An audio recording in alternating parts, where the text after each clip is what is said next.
Welcome to the Catalyst Sale Podcast. Why are you listening to a sales podcast today? Well, if you've stumbled upon it and you are like me, you think of sales as another word for problem solving. We all have problems that we're looking to solve, and we know that there are solutions out there. One of the big challenges for business leaders, entrepreneurs, folks who are starting their own business or transitioning to another is sales.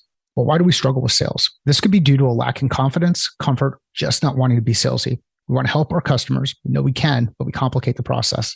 This podcast is designed to help folks like you improve at sales and problem solving through process, practice, frameworks, and thinking.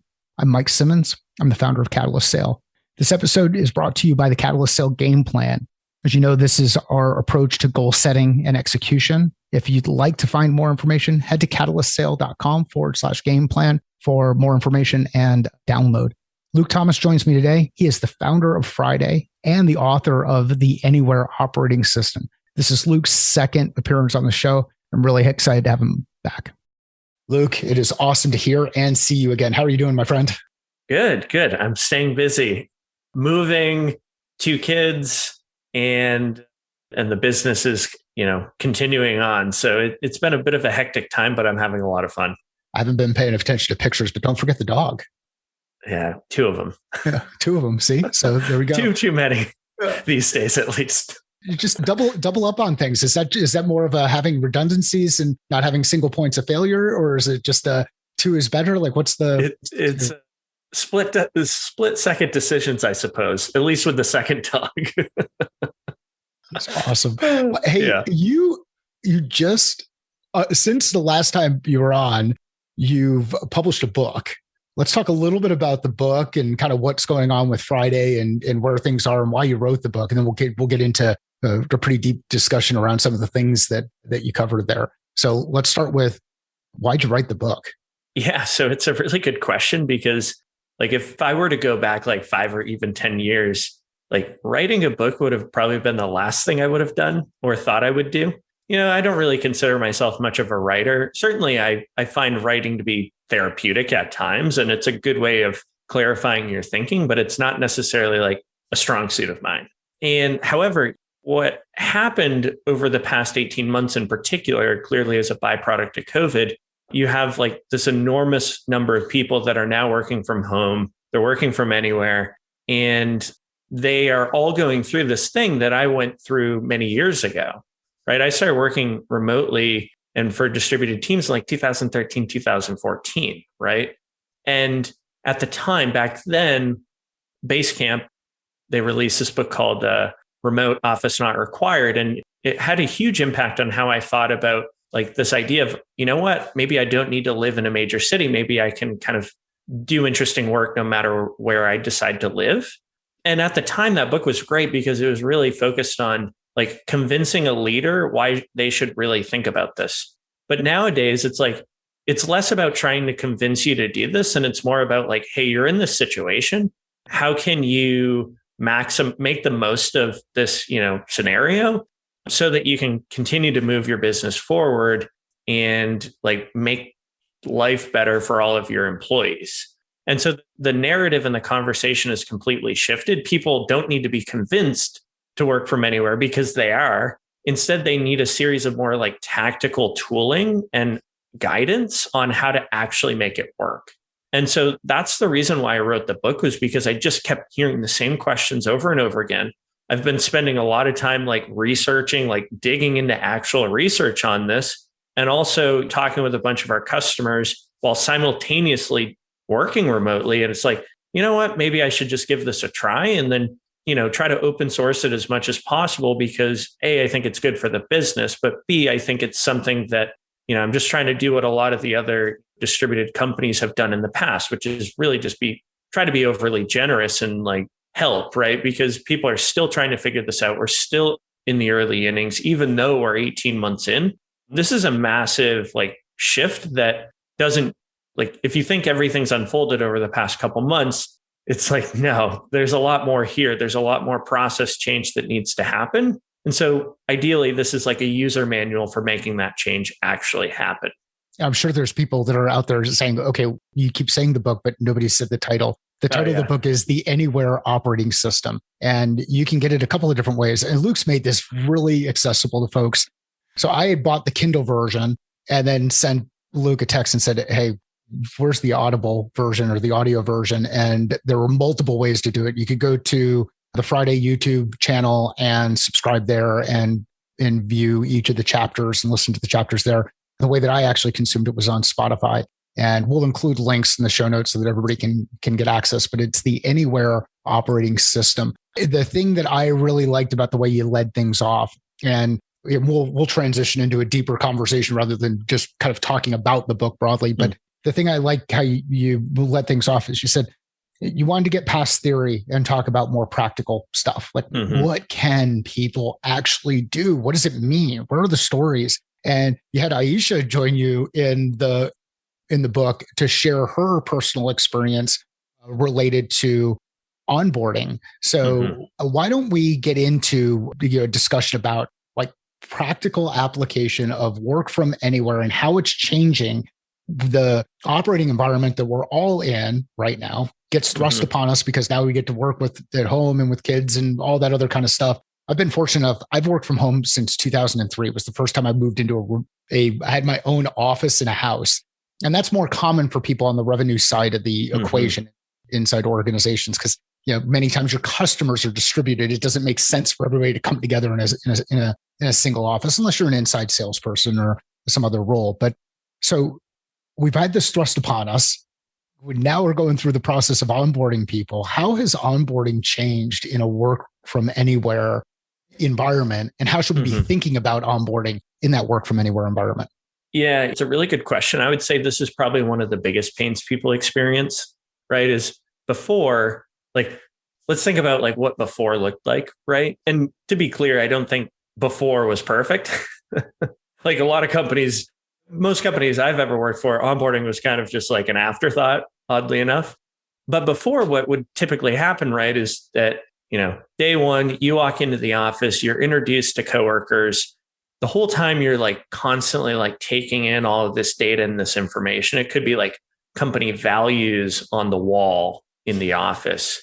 It could be learning more about your coworkers when you are having lunch with them on the first day. It could be just asking a lot of questions about like, how do you do things around here? Right. And so what you're trying to do as a new hire is you're trying to like gain a lot of context into how past decisions were made. Like, how should work be done? What behavior should I emulate, basically? And so there's this like need to gather all this context. And I would say that's probably the biggest thing that is lacking in a distributed environment, because, the role, at least in the early days, is somewhat, I don't want to say straightforward, but there's a lot more discussion around the role because of the job description is mentioned on the job application. It's part of the hiring process.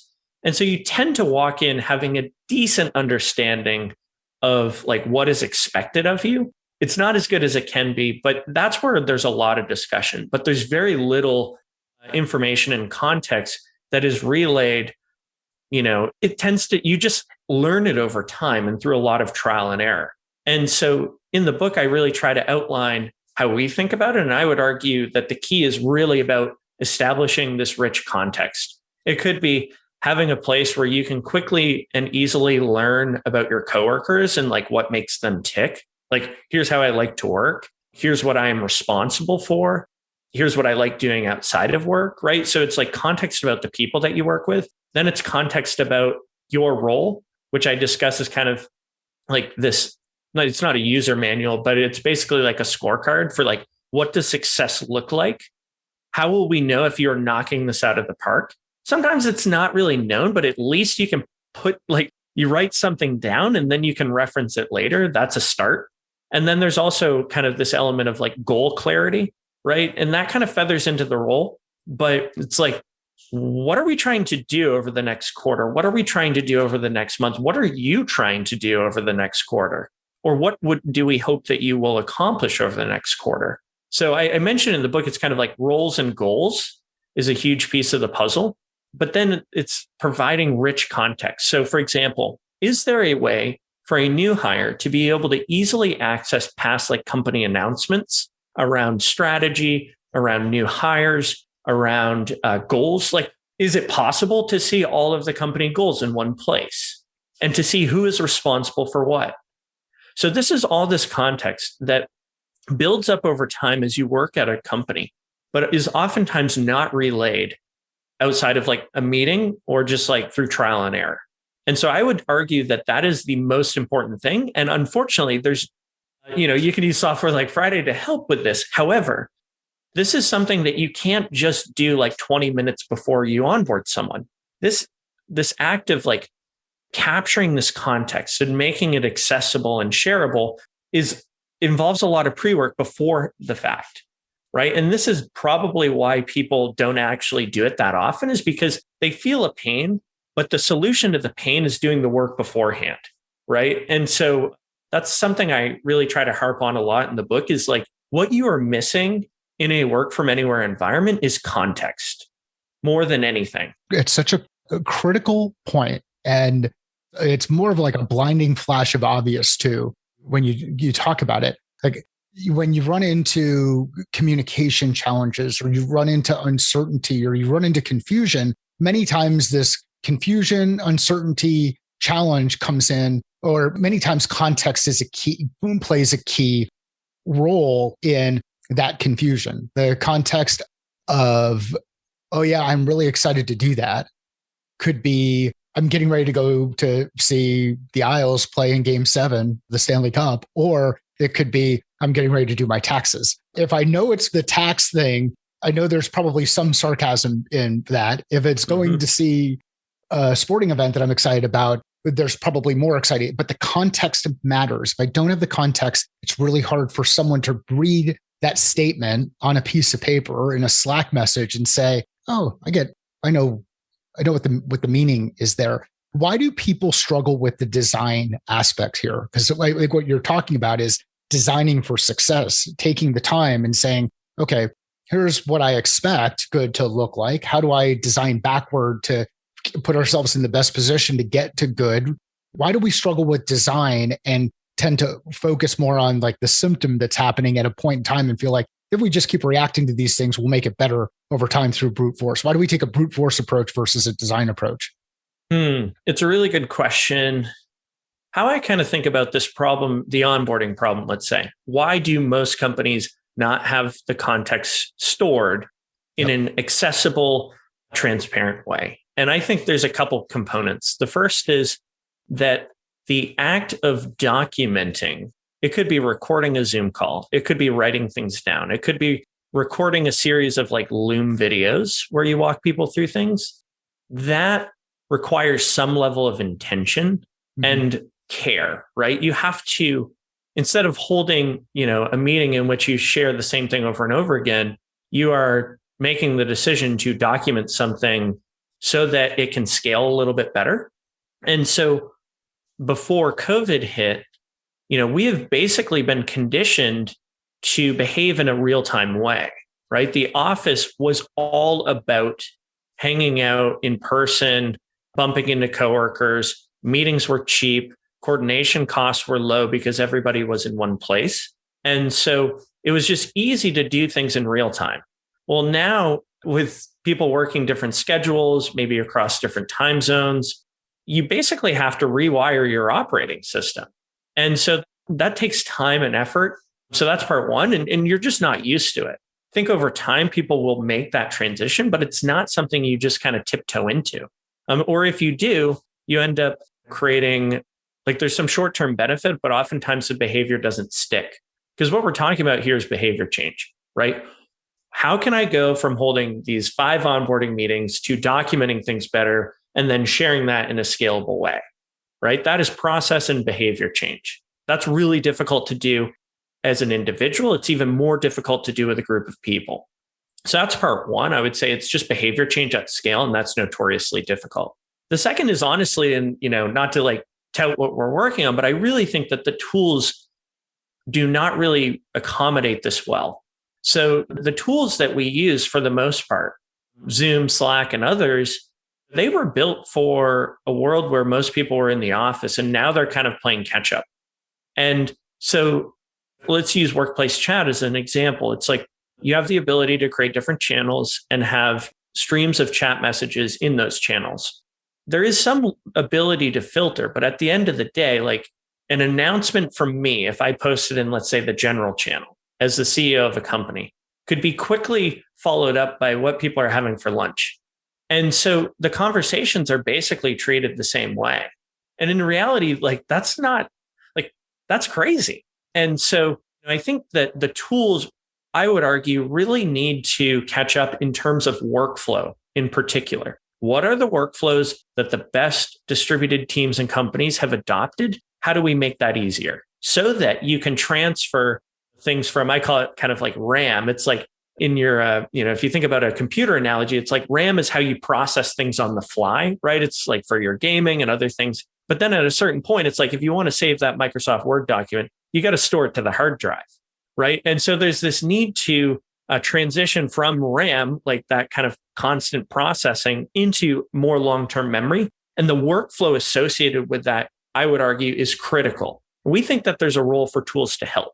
So I think it's part behavior change. You have to have some level of motivation to do it. You have to have some level of buy-in to do it. However, there is a role for tools to help drive that behavior change. So I would argue that those are the key reasons. And then finally, I think as more people work remotely, as more people feel this pain, there will be probably an explosion of solutions and tools to try to help. But we're still in the early innings. Up until even like a year ago, a lot of investors and venture capitalists would not invest in remote work because it was too much of a niche. Like it wasn't growing fast enough, or they would have to squint too much to see is this going to be a big market? Now it's like, no, it's here. Okay, let's invest in these type of tools. Yeah, I didn't realize until you shared the stat in the book that only 2% of workers had worked in a remote environment or were working in a remote environment on pre-COVID. And then we know that it went up by a multiple. And there are some organizations who are pulling people back in. There are some organizations who, the number of different ways that this will continue to evolve. But I think we probably can all agree that 2% is not likely to go, or it's not likely to go back to 2% anytime soon. There's going to continue to be a multiple of that 2%, at least for the foreseeable future. Yeah, just one quick thing to weigh in on. All the research and numbers I'm seeing is it's basically somewhere in the neighborhood of 30 to 35% full-time remote. Wow. So it's grown by a factor of at least 10. Wow. And then you have a mixture of people that want to do hybrid. Yep. 2-3 days a week. And our view is that's fine, especially if you're intentional about designing why should we go into the office? But the reality that we operate from is that the office is no longer the connective tissue and glue for the organization. You cannot rely on it. If one person comes in 1 day a week, if one person comes in 3 days a week, you just can't rely on the office to create this structure and this connectivity that you were able to do in the past. That's the big shift here, is that people want a more flexible work environment. They want more freedom in their workday. They want to work where they want and when they want. That shift is going nowhere. Hybrid work is one permutation of that. Fully remote is another.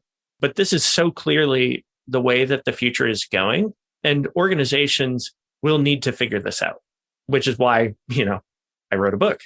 And speaking about some of the office environment tough stuff, I want to publicly apologize for any time I tapped you on the shoulder while you were wearing your noise canceling. No, it wasn't you. It wasn't you in Boston. So no, I enjoyed that because you would fly in randomly, right? It wasn't like an every 5-minute thing. It was not. There was context and timing, and usually turned into a good conversation. So I love the 2x2.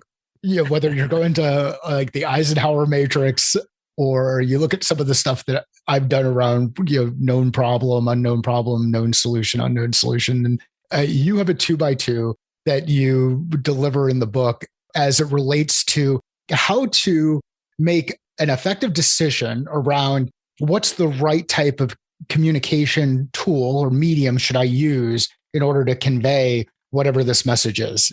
So can you talk about the different axes of the 2x2, how you've put this together and how you think about it? And again, we'll include links to the book and the audio, both the audio and the Kindle version, so that people can go through and look at some of the images. And then Luke, if you've got an image of this someplace where we can share, we'll figure out a way to get that incorporated in as well. But can you talk about the 2x2 and why you took that approach as it relates to communication? Yeah, sure. So I'll lay a little bit of groundwork as to like why even talk about this. So basically, like the shorthand for this 2x2 is basically what meeting should be an email and what email should be a meeting, right? This is an issue that, people have coffee mugs that say like that meeting should have been an email. It's kind of like this running joke, but it's actually a really very real pain. And I would argue it's one of the keys to unlocking this work from anywhere world is basically this idea that you need to be thoughtful about the communication channel or tool that you use to deliver a certain message. There was this great, I think he was like a philosopher, this Canadian philosopher, Marshall McLuhan. He wrote a book back in either it was the 70s or the 80s, and it said something like, the medium is the message. And he was referring to TV at the time. But the basic idea was that you really need to be thoughtful about the medium that is used to deliver a message.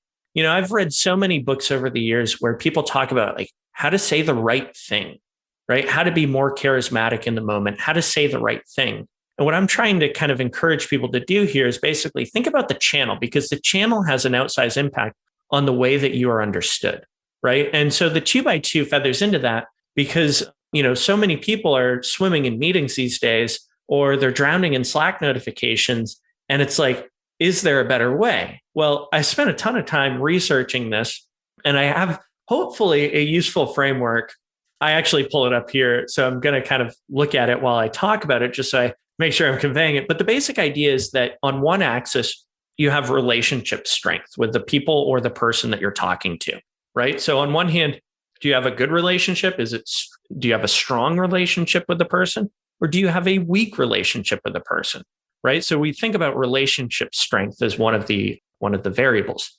The second is the communication, kind of the level of clarity in the conversation that you're trying to have, right? If the conversation had a job, what would that job be, right? And so it's like, either it's a pretty clear conversation where you are relaying facts and information or a status update, versus an unclear conversation where maybe it's giving performance feedback, or maybe it's trying to resolve this like thorny blocker that you all are facing as a team, right? That's kind of an ambiguous conversation.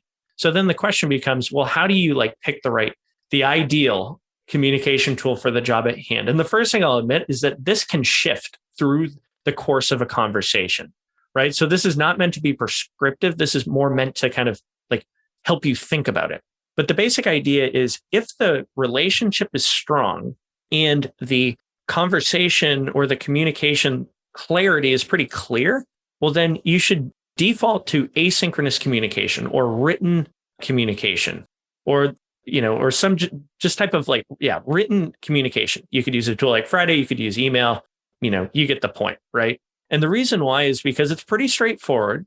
Sharing facts and information, like the ability to be misinterpreted seems low, and you also know the person. And so you can kind of massage the message based on how you interpret the person on the other end may interpret it, right? So that's part one. That's one of the quadrants. The second one is if the relationship is weak, right? If you don't know the person or people that you're talking to, but the level of communication is still pretty clear, you could probably use asynchronous communication, i.e., email, to coordinate, right? Hey, are you available to chat at this time? Hey, what should we chat about? Like default to asynchronous to coordinate, but then meet up, chat with them, have the Zoom call, hold the in-person meeting to get to know them as a person so that you can shift the relationship from being weak to stronger, right? So that's the second axis. The third is, okay, what happens if you know the person well, but it's not really clear? Like the conversation is a bit ambiguous. So I argue that you should use a rich asynchronous communication channel to start with. Think the quick back and forth in Slack, which is kind of synchronous, right? Because you can just riff back and forth really quickly. Or use a tool like Loom where you can basically like send along a screen share or something else to help reduce the ambiguity in the message, because you have other visual aids, because you're packing more richness in your communication, right? But then you're probably, if it's still ambiguous, if it doesn't resolve the clarity issue, jump into a meeting.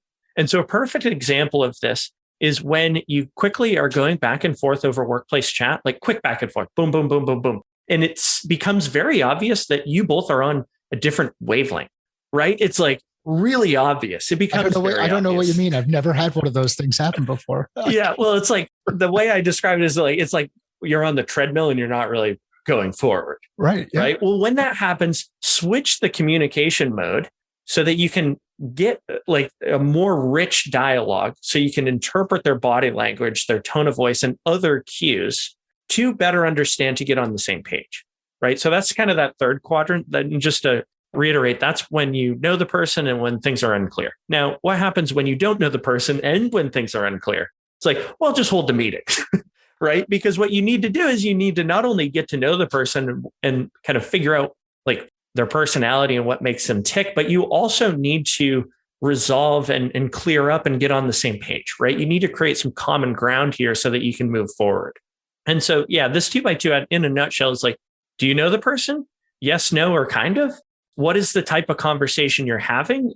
If it's information sharing, status updates, like conveying information, do that asynchronously. If you need to remove blockers, build a better relationship, or like build that common ground, jump into a meeting. But what people are doing is they're bringing those office behaviors into the remote context. And so you're kind of, square peg round hole. Let's hold a meeting for everything.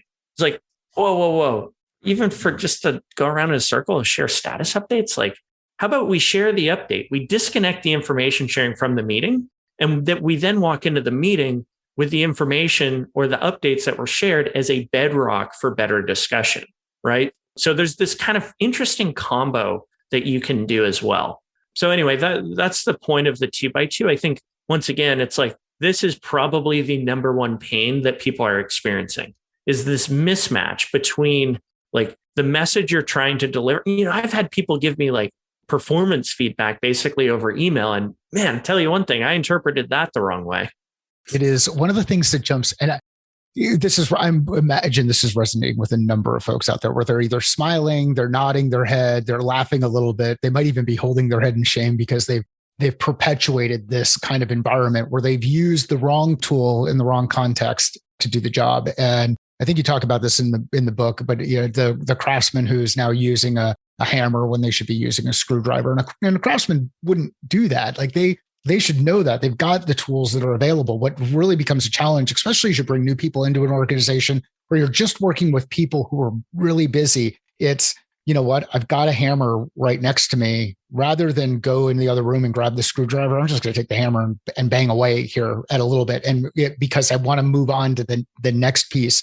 Another thing that comes up when you're talking about the 2x2 is the influence. It's almost like there's another dimension where you start to say, how does this start to complicate things when you add in teams? And you start saying, now I'm going to communicate across multiple teams, a revenue team communicating with a product team, where there might be positive relationships and negative relationships. The overall relationship may be positive, but there may be some negative components where that negative component is actually a core person in the overall equation. And you start to think, okay, well, given what I know about the dynamics here, now how do I shift? And this is another reason why I'm a big fan of frameworks. And I know we've talked about frameworks before in previous episodes, just because we're both fans of these from the standpoint of helping people think more clearly, make better decisions, take better action, rather than saying, here's the specific tool that you have to do, and this is where it sits on this axis. And now, since it falls into this area, you now need to go in and make this one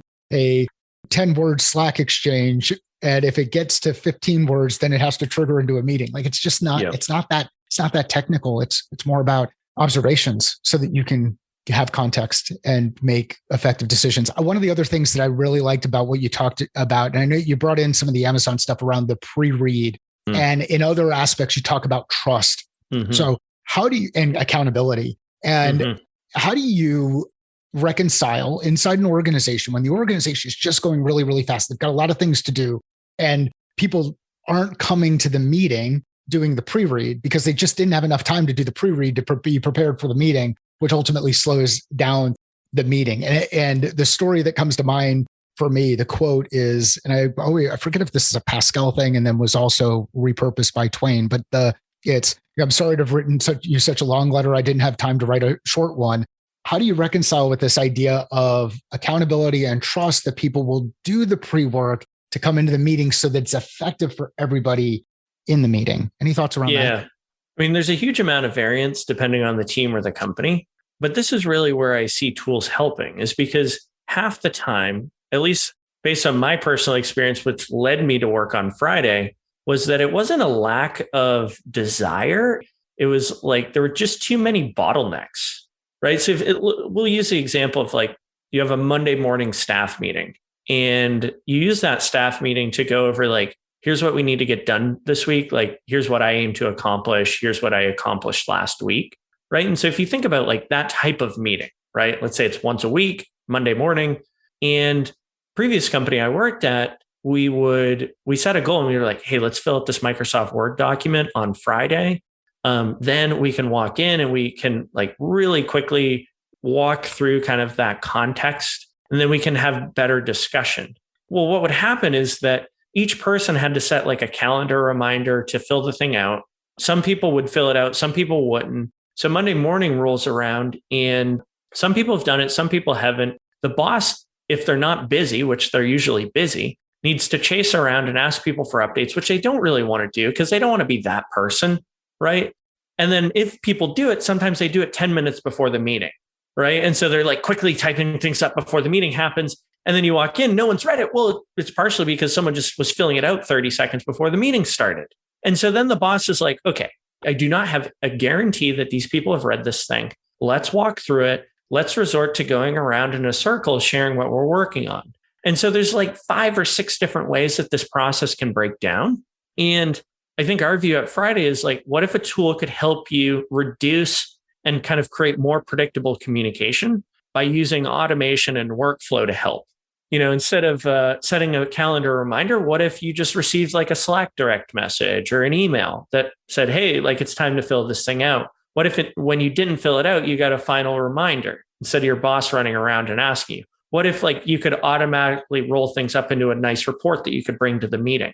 Now, at the end of the day, like some people will not read this thing, and that, you know, and that's to be expected, but there are other ways that you can accommodate for that. So in the Amazon example, they would do a 6-page memo. They'd write this thing before they do a proposal meeting. They'd show up, then people would spend the first 15 minutes just reading it so that they establish the context for the actual discussion. That's one way of doing it. One way I like doing things is we default to doing things asynchronously. So sharing those updates asynchronously. And if we have to meet, we'll schedule the meeting. So it turns like what was previously a regularly scheduled meeting into an on-demand one where there is a clear job to be done. I think a lot of the reason why people are experiencing meeting overload is because it's a reoccurring meeting. You think hard about it at one time, but then you schedule it. And then there's not really any additional thought put into it because you set up a reoccurring event and it's hands off from that point on. When the reality is some weeks are really important that you meet, and other weeks it's like, hey, I'm just doing the same thing I was doing last week, you know? And so, yeah, that's kind of how I think about it. You know, there is no perfect solution. Friday is not the perfect solution. We think it's a heck of a lot better than what most teams and companies do now. But at the end of the day, this is something where you kind of have to bake some of it into the culture. And how I try to encourage my team is like, hey, I value my time. You should value yours. It seems like you do. Therefore, let's try to make this as efficient as possible so that you can do other work, so that you can go do other things, like so that your workday doesn't drag on because you're sitting in meetings because you're not able to do work. Like, hey, let's like reduce the coordination cost at work so that you can spend more time selling, doing deep work, whatever, you know, is truly, truly productive. And then you can leave and go do something else, hang out with your kids, do a hobby, go work out, whatever. You know, like I think that's a decent carrot. So it is. I don't think there's anybody who would say no to that, who would say no to the idea of, I'd like to be more effective. I'd like to have more time back. I'd like to spend less time in meetings talking about meetings that are talking about other meetings that are talking about meetings that maybe had, or emails that should have gone out. And I think we can all laugh about it because we've all been there. Like every one of these things that we're talking about, I've either done or I've enabled, I have disabled by not doing the work that I needed to be. I'm the person who at the beginning of the meeting is filling out that thing that should have been done 30 minutes before. It happens. We all get busy. As we go through this, what are the implications of all of this stuff that we're talking about, whether it's this remote work from anywhere, this shift that's happening in the market and across the globe and in our operating environment? What are some of the implications of this? I spend a lot of time thinking about this, especially these days, because there's kind of these shifts that happened immediately when COVID hit. So think like, hey, everybody, we need Zoom, or we need like our video conferencing tool. And as a result, the stock price of Zoom and other companies exploded, right? Because they had this huge influx in demand. So there's that type of like change that needs to happen. But then there's going to be more lasting changes that will unfold and are unfolding right now. Right. And so the things that I spend a lot of time thinking about is this idea of, so the first assumption that I make is that, hybrid work will probably be the default for most teams, and it will over time shift more and more towards remote. And so there's all these surveys that people have run saying, hey, how many times a week do you anticipate going back to the office? People are like, yeah, 2 to 3 days a week. It's like, I'm not buying it. I think it's going to be a once a week, once potentially every 2 weeks. And that's because if you think about what is the job of going into the office, it's like maybe you do your sprint planning meeting. Maybe you grab lunch with coworkers. Maybe you do a little bit of whiteboarding. How often does that need to happen? I think it's a once a week thing, once every 2 weeks thing. And so if that is true, well, then this whole hybrid thing is going to look a lot more like remote work than office work. And so what happens then? Well, I am quite bearish on commercial office space these days. So I've been following it really closely because I think it's one of the more quantitative ways of measuring what's going on. But basically, if you look at a city like New York City, they have right around 20% vacant office space right now, which is the highest it's been since the early 2000s. Keep in mind, they operate on 7 to 10 year lease cycles. So this is going to unfold over the next few years. Like this is just starting. So that's part one. Part two is, well, of the people that are going back into the office, what does that look like? Well, what's happening, there's these kind of like companies that will measure or scan like your badge and all that. And so they're keeping track of like the inflows and the outflows from the office. And across the US right now, across like 10 of the major cities, they are seeing 34% weekly utilization. That means that if someone shows up to the office once over the course of a week, they are counted as a weekly visitor, right? So this could be someone visiting once a week. This could be someone visiting 3 times a week. In New York City, it's 24%. And so if you think about that, it's like, okay, we're seeing 20% vacancy. Then we're seeing 24% back to the office. It could be once a week. Well, then all of a sudden it means that there's just way less demand for commercial real estate. Well, what happens then? Well, those people that could serve commuters lunches or some of the transportation that would get people to and from the office that were built around this assumption that people would go into the office every day, the demand will be much lower. So if you run like a restaurant or like some type of like cafe near, in Manhattan or something, what are the implications? Well, honestly, like even if you see a 20 to 30% reduction, you may need to close.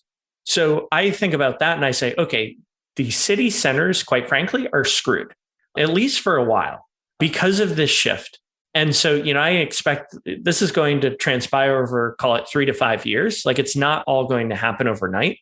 And then what happens? Well, they're probably going to need to convert this office space into some other use, like residential space, let's say. So they convert this more into like your condos. Well, what happens then? There's a lot more residential space. Well, if you live in a condo right in the city, maybe the price appreciation isn't as high as maybe it was. Maybe it actually really like causes this huge drop because there's more supply in the market. So then you also have, I think I'm really bullish on the suburbs, partially because I have 2 kids and it seems more and more attractive by the day. But I think that what you will see is, people will live kind of sort of close to the city, hour, maybe 2 hours of the city, because they still want some of that culture if it exists. they still kind of want to be around other people that do interesting things, right? Or what they would perceive to be doing interesting things. And all of a sudden it's like, oh, I can commute an hour if I only go into the office once a week. Then what happens? Well, then you're going to see a lot of people out in the suburbs, they're working remotely. Maybe they're going to their coffee shop, but they also like have a desire to meet other people in their community, to build relationships with other people. Maybe they do similar things. I expect we're going to see, I don't necessarily think there's going to be like more co-working spaces necessarily in these areas, but I do think that there's such a golden opportunity for someone to build software that helps turn this empty commercial space into basically like a WeWork on demand, where it's like, here's software, you have empty space, use our software to book this place out, join our network and pay a fixed fee. And you can go into the city center, you can work from one of the locations, you can work from another one up here. And so I think that is seemingly the most likely from my perspective. But the implications of just a few of these changes are enormous. What are the implications if commercial office space, which has historically been like one of the least risky investments, basically implodes? Like, what are the implications on the economy? So long story short, like we are only starting to see what's happening. And, I try to document as much of it as I can. Like I'll record quick YouTube videos to just like outline some of this stuff because A, I'm fascinated by it, but B, I think like I want to know what's going on because I want to thrive in this new world instead of like just, having someone or some event eat my lunch, like people think it's over. It's not over. It's not over. This is one of those times where I wish I would have scheduled more time or had more open space. I've got a hard stop. This is why we've got to wrap things up here. But I want to have part 2 of the conversation. And I think we'll coordinate that. Yes. As we wrap part 1 up, where would you like people to go to find one so that they can sign up for Friday and start using the tool, the tech that you built? And then 2, where do you want people to go to connect up with you? Yeah, sure. So basically you can visit friday.app. We've built basically like a command center for your workday. So imagine if all your work was in one place, glued together from tools you're already using. So we can help individuals roadmap and plan their day. We can help teams stay in sync and have fewer meetings. And we can help organizations accelerate this transition to a more asynchronous way of working. You can sign up. You can try it for free. You can give me feedback on anything discussed or questions, luke@friday.app. Happy to have a conversation. And I love getting feedback because, I think about this stuff a lot and it's fun to like get some, perspective on like, is this accurate? Like, is this guy crazy or not? We're probably a little bit of crazy. Well, they're definitely a little crazy. Some accuracy there and a combination of all of those things. Luke, thanks again for the awesome conversation. If you know of anybody who would find value in this conversation, please share it with them. Let Luke and I know via Twitter or LinkedIn that you've shared it. Sales is a thinking process. How are you thinking differently about yours? Thank you.